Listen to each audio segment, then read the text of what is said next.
صباح الخير على كل الناس اللي بتتابعنا من كل مكان. النهاردة أنا رايح مكان حبيت أخدكم معايا فيه وحبيت أصور لكم الجو واليوم هيمشي إزاي النهاردة، لأن المكان اللي أنا رايحه ده أي حد مهتم بالعربيات عموما هيحبه وهيكون حابب يتفرج على الفيديو ويعرف معلومات عن صناعة العربيات البي إم هنا في ألمانيا، يشوف التفاصيل اللي أنا هعرضها إن شاء الله خلال الفيديو ده.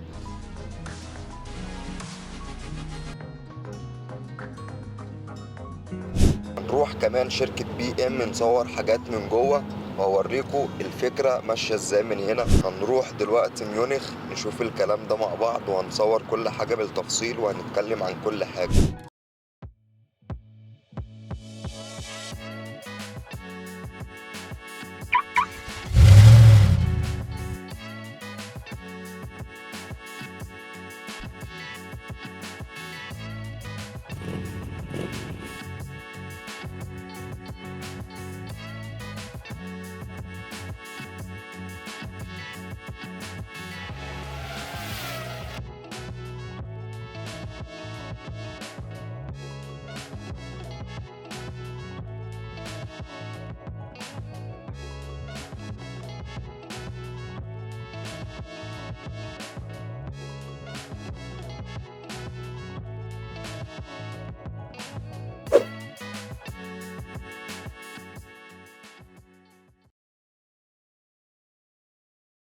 حاليا انا فاضل لي 50 كيلو واكون وصلت ميونخ.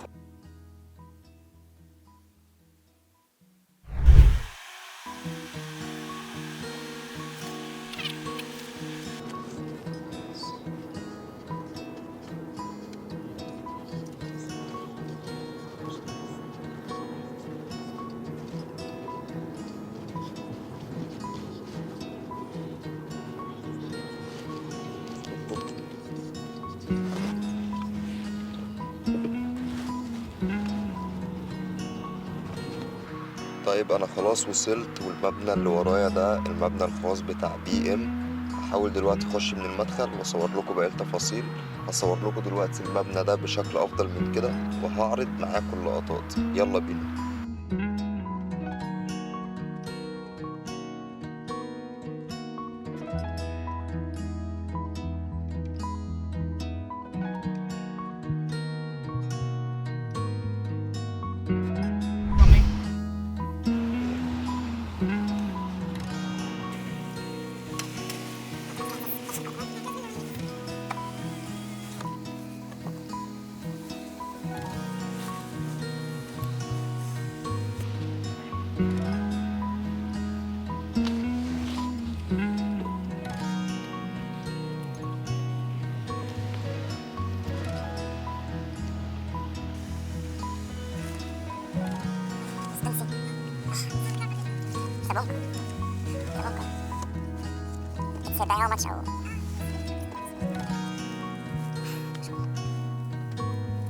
اللي ورايا ده حاليا هو المتحف بتاع شركة بي ام دبليو.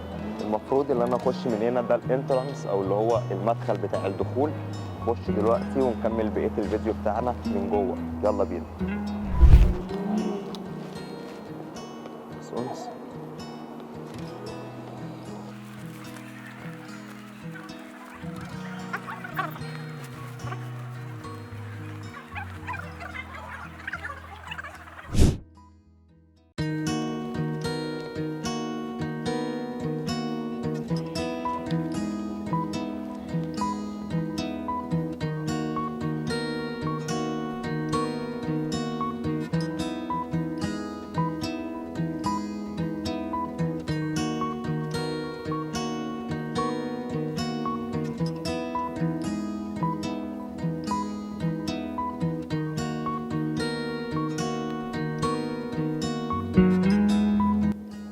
انا اول لما دخلت من الانترانس على طول لقيت الاختراع او الشيء اللي ورايا ده مكتوب عليه اختراعات. حاولت اقرا اجيب اي معلومه عنه، ده عباره عن ايه. مش عارف اي حاجه خالص. انا مش عارف الفكره دي عباره عن ايه بالظبط. وزي ما انتم شايفين الكور دي بتفضل تطلع وتنزل كده بالشكل الانسيابي ده من غير ما يكون في أي وصلة ما بين أي كورة والتانية، لا من فوق ولا من تحت ولا من الجناب، كل كورة حرة في الهواء وبتتحرك بالشكل اللي انتوا شايفينه ورايا ده. لو حد يعرف ده عبارة عن ايه للناس اللي مهتمية او اللي شغالة في مجال البي ام، يا ريت حد يقول لنا ده عبارة عن ايه او الموضوع ده فكرته ايه بالظبط. تقريبا هو كده عامل زي شكل عربية ورايا، بيفضل يتصمم ويعمل اشكال مختلفة، مش عارف التحكم فيه حتى بيكون عبارة عن ايه. هنا في القسم اللي انا فيه ده بيشرحوا لك العربية بتتركب ازاي وبتتكون من ايه، والشاسيه الداخلي للعربيات بدايته كانت عاملة ازاي، ومكتوب برضو كل المعلومات عن العربيات وأجزاء القطع وأجزاء الشاسيه والكلام ده كله على الحيطان هنا باللغتين الألماني والإنجليزي. البورد اللي ورايا دي هتلاقوها في كل حتة جوه الشركة أو المتحف أو المعرض، هتلاقوا مكتوب بيانات عن المكان اللي انت متواجد فيه حاليا. يعني مثلا الشاسيه اللي معروض قدامنا ده مثلا هتلاقوا المعلومات بتاعته كلها اللي انتوا عايزين تعرفوها، من سنة التصنيع، الخامات، استخدموه في انهي عربيات بالظبط. لو بصيتوا هنا هتلاقوا كل الكلام ده مكتوب بالتفاصيل، بتفصيل ممل. مش الحيطة دي بس، طول ما انت ماشي هتلاقي كتابات بتشرح لك من 1939، بتقول لك هنا كل حاجة عن العربية، التصميمات بتاعتها كانت عاملة ازاي، اسامي المهندسين اللي اشتركوا فيها، نوع الخامات اللي هم قرروا يصنعوها بنفسهم، وايه الشركات اللي كانوا بيستوردوا منها في البداية قطع غيار معينة. دي قطعة كده من الانتيكات اللي مش هنشوفها اصلا في الشوارع، لان بي ام دبليو بتحتفظ بالحاجات دي كعرض خاص، كتحف او انتيكات خاصة بيها. العربية دي من انتاج سنة 1933، فانت متخيل عربية بالقيمة دي من زمن زي 1933 تسوى كام دلوقتي؟ فبي ام دبليو محتفظة بيها كأنتيكة هنا.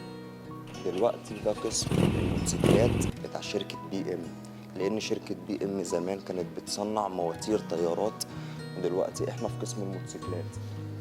مكتوب هنا معلومات عامة عن الموتوسيكلات وقطع الغيار والكلام ده. أنا الصراحة خبرتي محدودة في مجال البي ام كبراند، فمش هعرف أكلمكم عن مواصفات وقدرات الموتوسيكلات دي، بس أفرجكم عليها وهناخد كلنا خلفية وفكرة عامة عن شركة بي ام ومتحف بي ام من جوه عاملين ازاي.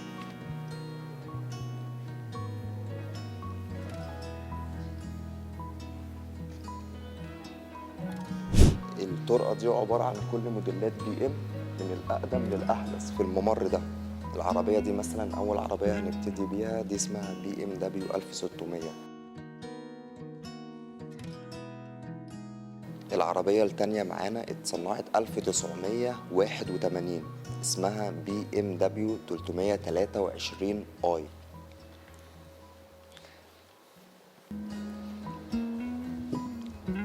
كذلك ماشيين بكل الموديلات لحد ما هنوصل للموديل 2006 بي ام دبليو 335 اي اللي انتوا شايفينها دي، اللي كلنا عارفينها. دي برضو سفاح الدريفتات. العربية دي في المكان اللي ورايا ده مكتوب فيه السنين من سنة 1970 لحد سنة 2010، وكل سنة متعلق فيها نازل حبل صغير، كل ماركات وفئات وارقام البي ام اللي الشركه صنعتها لحد سنه 2010 موجوده هنا بكل اشكالها.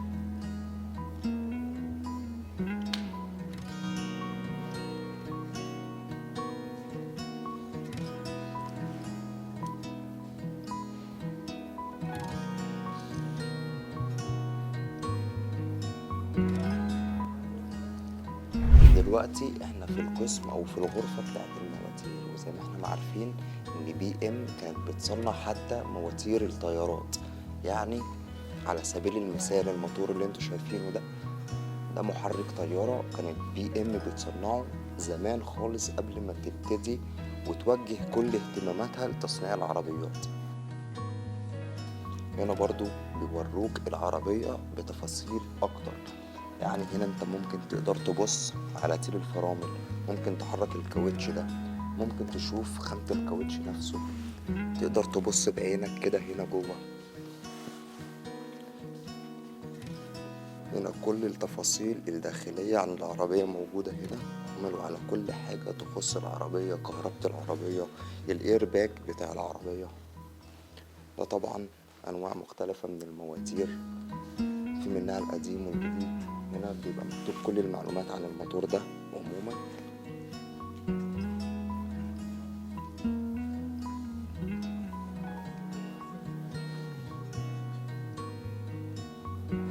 بس طول ما أنا ماشي في الشركة جوه عمال أنبهر باللي أنا عمال أشوفه، وعمال أخش في أوض وفي أماكن وفي تفاصيل، وعمال أقول دلوقتي أنا خلاص هخلص خلاص هخلص. لكن طول ما أنا ماشي للأسف في حاجات عمالة تجذب الواحد، زي مثلا اللي ورايا ده. حتى التابلو مفصصينه هنا وعاملين له جزء لوحده، بحيث ان انت تخش تشوف التابلو ده اتصمم ازاي ومن انهي خامات وامتى والانهي موديل والكلام ده كله. هنا القسم اللي بيفرجك فيه وبيعرفك ازاي الفكرة بتاعت انتاج شركات الكهرباء بي ام ابتدتها وبدأت تطورها وتحول بعض المواتير من غاز او جاز او ديزل او بنزين لكهرباء، لان الكهرباء مصاحبة للبيئة زي ما احنا ما كلنا عارفين.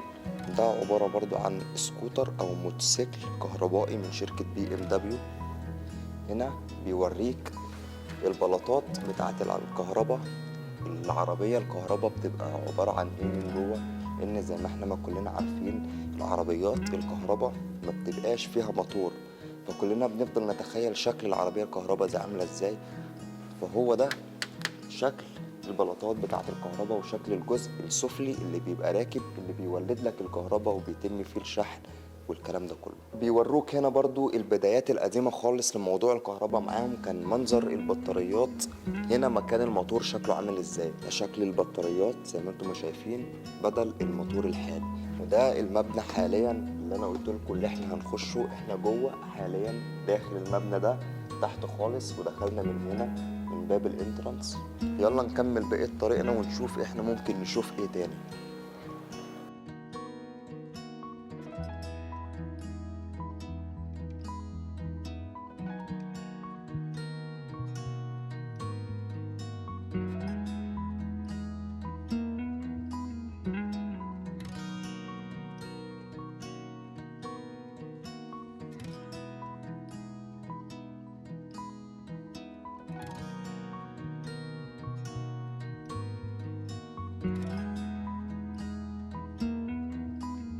دلوقتي انا هنزل تحت في اقسام تانية مختلفة عن الاقسام اللي احنا كنا فيها حاليا دي. فيلا بينا نشوف يا ترى بي ام هتورينا ايه تاني. دلوقتي انا داخل على القسم بتاع العربيات الغريبة بتاعت السباقات، الباور العالي قوي. في عربيات منظرها ما شاء الله يجنن بمعنى الكلمة، زي مثلا اللي ورايا ده دلوقتي حاليا الشكل اللي انتوا شايفينه ده. دي عربيات ما شاء الله انا حتى معرفش فئاتها وموديلاتها ايه. يلا بينا نتفرج عليها سوا، واي معلومة هلقطها عن العربيات دي هشاركها معاكم على طول.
الجو بدأ يليل، انا خلاص خرجت من المتحف لان انا عايز ارجع المعرض تاني. في حاجات انا كنت عايز اتكلم معاكم فيها، بس وانا خارج لمحت اللوجو بتاع بي ام.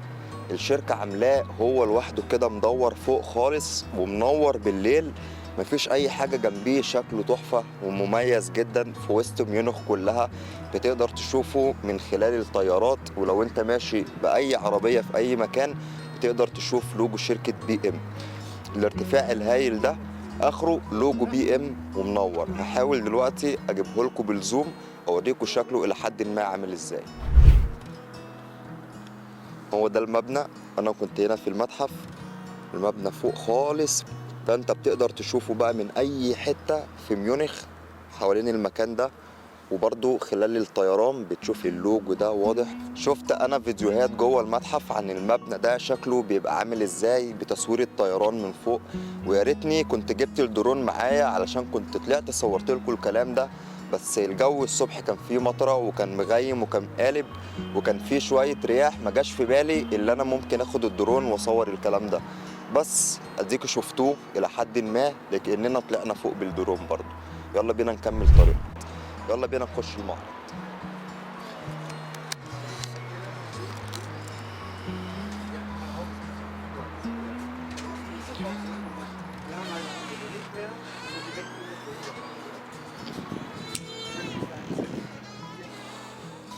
هنا في عربيات بي ام وميني كوبر اللي احنا اتفرجنا عليها في اول الفيديو. بس دلوقتي الليل ليل، الاضواء اشتغلت، المكان بقى ليه حياة اكتر. الاضواء واخدة ديكورات. واللي ورايا ده عبارة عن كافيه، لو انت حبيت يعني في مشوارك انك تيجي تاخد مشروبك ولا تاكل حاجة. اللي ورايا ده عبارة عن مطعم موجود هنا برضو في قلب المكان. بتخش تشوف اللي انت عايز تشربه ولا تاكله وتطلبه وتقعد تاكل وتشرب عادي خالص. بالاضافه ان في اماكن تعلق عليها الهدوم بتاعتك. يعني لو انت جايب جاكيت زي اللي انا لابسه ده كده، وعلشان الدفايات اللي شغاله في قلب المكان انت مثلا اتحريت فتقدر تغير الجاكيت بتاعك وتحطه هنا.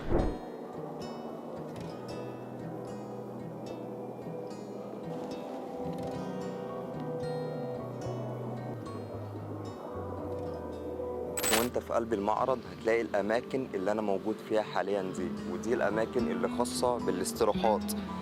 يعني هم زي ما موفرين مطاعم ومقاهي، مكان تشتري منه اكل وقهوه، ومكان ممكن تحط فيه حاجتك كخزنه، ومكان ممكن تعلق فيه هدومك. في برضو المكان اللي انا قاعد فيه ده اللي هو انت ممكن تستريح فيه. تيجي هنا تحط حاجتك، تقعد تاخد نفسك، تراجع انت عايز تتفرج على ايه او انت بتدور على ايه، وبعد كده تقوم تكمل مسيرتك تاني. فحتى القعدة مخصصين ليها مكان وسط العربيات برضو، والشاشات حواليك عمالة تبخ معلومات جوه مخك.